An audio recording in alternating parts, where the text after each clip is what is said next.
सो के फागुन मारानी तोला रे भींगा हूँ माया रंग मारे रानी तोरे चुनरी रंग रंग मारे गोरी मैं भींगा हूँ माया रंग मारे रानी तोरे चुनरी माया रंग मारे रानी मैं भींगा हूँ। इसो के फागुन मरा जा बोला रे भींगा में, इसो के फागुन मरा जा बोला रे भींगा में माया रंग मारे बैहा मोरे चुनरी रंगे रंग मारे राजा तै रंगावे माया रंग मारे बैहा मोरे चुनरी रंगे रंग मारे राजा तै रंगावे।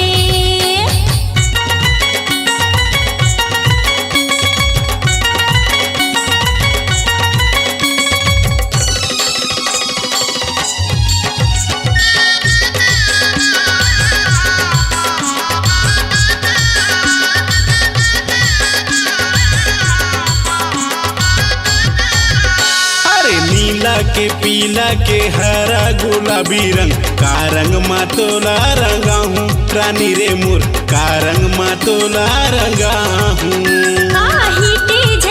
तेरे तोरे लगाए रंग माया के रंग मारंगावे राजा रे मोर माया के रंग मारंगावे।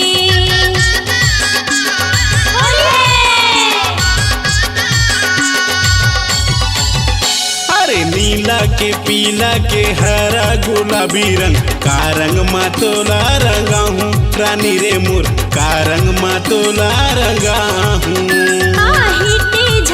तेरे तोरे माया के रंग मारंगा दे राजा रे मोर माया के रंग मारंगा दे। यसो के फागुन मारानी तोला रे भींगा हूँ हाँ यसो के फागुन मारानी तोला रे भींगा हूँ माया रंग मारे रानी तोरे चुनरी रंग रंग मारे गोरी मैं भींगा हूँ माया रंग मारे राजा मोरी चुनरी रंगे रंग मारे बैहा तै रंगा दे।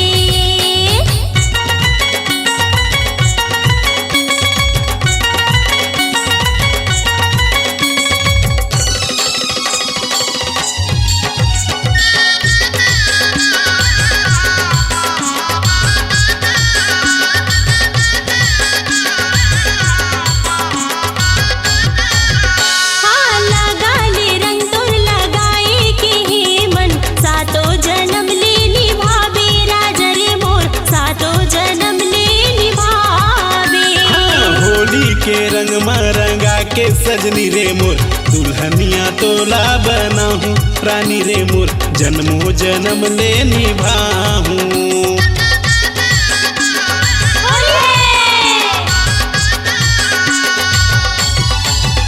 हाँ लगा ले रंग तोर लगाए के ही मन सातो जन्म ले निभावे राजा रे मोर सातो जन्म ले निभावे। होली के रंग मरंगा के सजनी रे मोर दुल्हनिया तोला बना हूँ रानी रे मोर जन्मों जन्म ले निभाऊं। इसो के फागुन मरा जा बोला रे भींगा में, इसो के फागुन मरा जा बोला रे भींगा में माया रंग मारे बैहा मोरे चुनरी रंगे रंग मारे राजा तै रंगावे माया रंग मारे बैहा मोरे चुनरी रंगे रंग मारे राजा तै रंगावे। अरे यसो के फागुन मारानी तोला रे भींगा हूँ हाँ यसो के फागुन मारानी तोला रे भींगा हूँ माया रंग मारे रानी तोरे चुनरी रंग रंग मारे गोरी मैं भींगा हूँ माया रंग मारे राजा मोरी चुनरी रंगे रंग मारे बैहा तै रंगावे माया रंग मारे रानी तोरे चुनरी रंगीला के रंग मरंगा हूँ। ये तोरे रंग मारे बैहा मोरी चुनरी माया रंग मारे राजा तै रंगा दे। संगवा संगवारी हो जय जोहर। मैं राजेंद्र रंगीला आप मन के बीच में आया हूँ। आप जम्मो जन से सादर निवेदन करता हूँ कि हमार ये चैनल रंगीला म्यूजिक वर्ल्ड ला सब्सक्राइब करे बर, लाइक करे बर बिल्कुल मत भूला हूँ। माया दुलार आप मन के ऐसने बने रहे। जय जोहर संगवारी हो। आप जम्मो झल्ला रंगीला म्यूजिक वर्ल्ड के डहार ले होली के गाड़ा गाड़ा बधाई है। हमार चैनल ला रंगीला म्यूजिक वर्ल्ड ला सबो झन लाइक करे बर, सब्सक्राइब करे बर झन भूला हो। आप मन के आशीर्वाद दया माया ला देते रही हो, इसने बनाए रहे।